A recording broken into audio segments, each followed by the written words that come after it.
الحمدللہ رب العالمین والصلاة والسلام علی نبینا محمد وعلی آلہ وصحبہ اجمعین، اما بعد۔ دیکھیں، مسلمان عورت کو ہر ایسی عورت سے دور رہنا چاہیے جو بد اخلاق ہو، بد کردار ہو۔ بری عورت سے اپنی زینت کی چیزوں کو ان کے سامنے ظاہر نہیں کرنا چاہیے، نہ ہی اپنی پوشیدہ باتوں کو۔ جو اپنی پرسنل باتیں ہیں وہ بھی ان عورتوں کے سامنے نہیں بیان کرنی چاہیے۔ جو عورتیں اللہ تعالیٰ سے ڈرتی نہیں ہیں، وہ جو سیدھی سادی عورتیں کی پوشیدہ باتوں کو اپنے شوہروں کے سامنے ظاہر کر دیتی ہیں۔ اگر آپ ان عورتوں کو جو بد اخلاق ہیں، بد کردار ہیں، اللہ سے ڈرتی نہیں، ان کو اپنی باتیں سیدھی سادی عورتیں بتائیں گی، یہی عورتیں بد کردار عورتوں سے بیان کریں گی، اپنے شوہروں سے بیان کر دیں گی، یہ ان کی پوشیدہ باتیں پھیلائیں گی۔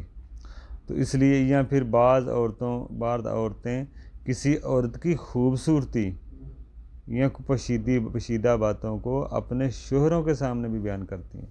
تو اس لیے جو عورتیں بد اخلاق ہوں، بد کردار ہوں، فاسق فاجر ہوں، ان عورتوں کے سامنے جو نیک عورتیں ہیں وہ اپنی باتیں ان عورتوں کے سامنے بالکل نہ رکھیں۔ پرسنل جو باتیں ہوتی ہیں یہ بھی جائز نہیں ہے۔ اس طرح کے امام جوزی لکھتے ہیں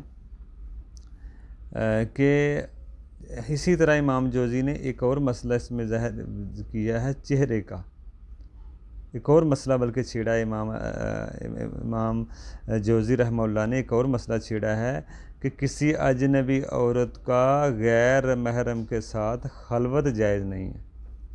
یہ خلوت چاہے کتنی ہی پاکیزہ کیوں نہ ہو، یہ بھی ایک مسئلہ رکھا ہے، انہوں نے چھیڑا ہے کہ اجنبی عورت کسی غیر محرم کے ساتھ خلوت جائز نہیں ہے، چاہے وہ خلوت کے لیے کتنا ہی پاکیزہ مقصد آپ کا کیوں نہ ہو، جیسے قرآن کا پڑھنا، حدیث کا پڑھنا یا دم کرانا، اس طرح کی چیزیں بالکل جائز نہیں ہیں۔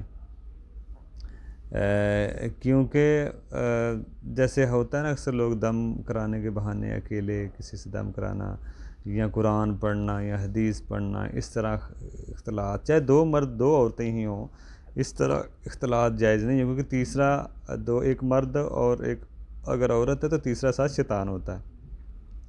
تو اسی طرح یہ بھی جائز نہیں۔ اسی طرح دوسرا مسئلہ عورت کا اجنبی مرد کے سامنے آواز کا جو مسئلہ ہے، وہ بھی جتنی ضرورت ہو، ورنہ یہ مکروہ ہوگا۔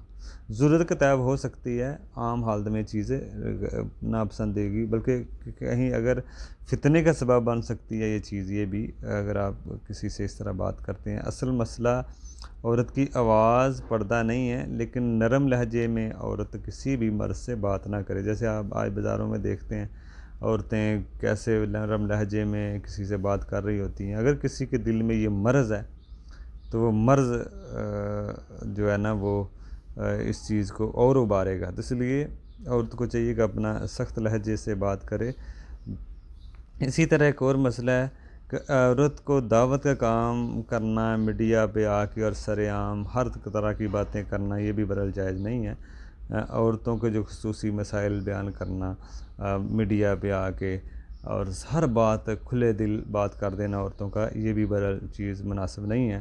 اور یہ دلائل باز کر دیے جاتے ہیں، جی اللہ تعالیٰ حق بات کو پسند کہنے سے شرماتا نہیں ہے۔ دیکھیں، اس بات کا غلط مطلب لیا جاتا ہے۔ ٹھیک ہے، اللہ تعالیٰ حق بات کرنے سے شرماتا نہیں، لیکن اس کا یہ بھی مطلب شریعت نہیں کہتی کہ آپ ہر بات ہر موقع پہ کبھی بھی کسی ٹائم بھی کر دیں، یہ بھی چیز کو دیکھا جائے۔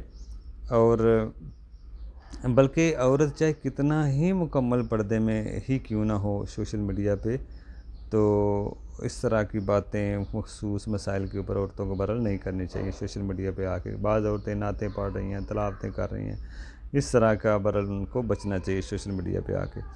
ہاں، عورتوں کی اگر الگ مجلس ہے کہیں پہ، پرسنل طور پہ کہیں جگہ پہ مجلس ہے کوئی، وہاں پہ کام کریں عورتیں، کوئی مسئلہ نہیں ہے، لیکن اس طرح میڈیا پہ آ کے ہر طرح کے مسائل بیان کرنا، یہ چیز برحال محل نظر ہے۔ اس چیز کو عورتوں کو برحال دیکھنا چاہیے۔ آگے امام جوزی رحمہ اللہ نے نماز کے کچھ چیزیں ذکر کی ہیں، وہ انشاءاللہ ہم آگے دیکھتے ہیں۔